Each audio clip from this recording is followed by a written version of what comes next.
encher o espírito aqui. Você está alegre? Continua de pé aí. Cadê? Você quer a força? Você quer a força dela? Você quer o vigor dela? Então levanta essa mão e vem glória. Jesus quer encher crente no espírito. Crente fogo de palha. Levanta as duas mãos de glória agora. O Senhor está dizendo que a intervenção que ele faz, pastor, é ordem, ele dá ordem para crente ser cheio. Tem que ser cheio. Ele disse assim: encher as talhas, senão não tem milagre de vinho, não. Tem que encher. Lá em 16, Samuel disse: olha, Samuel 16, 1, enche o teu vaso de azeite e vem, porque eu te enviarei na casa de Jessé e ungirá o rei de Israel. Onde está? Onde Deus quer encher? Onde Deus quer encher?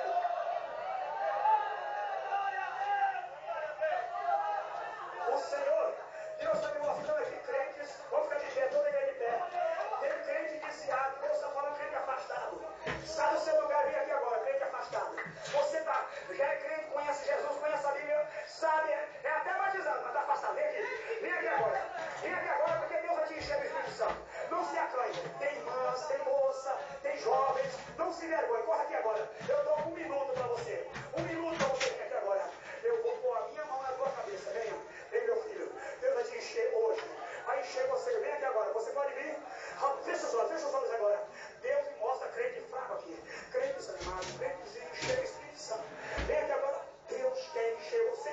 Deus quer te dar poder. Deus quer te dar graça. Irmão, o Senhor eterno, vem cá para te dar um recado profético, o Senhor eterno. Deus está me dizendo que vai enviar você a um país. Você vai falar a palavra de Deus para ele. Vem aqui, filho. Vem aqui à minha frente.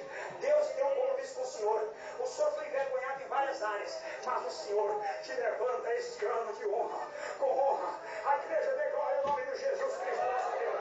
O Senhor sofreu demais. Foi verdade ou não foi, irmão? O Senhor pensou que ia afundar, porque tantas decepções, não, irmão? Frustração tremenda.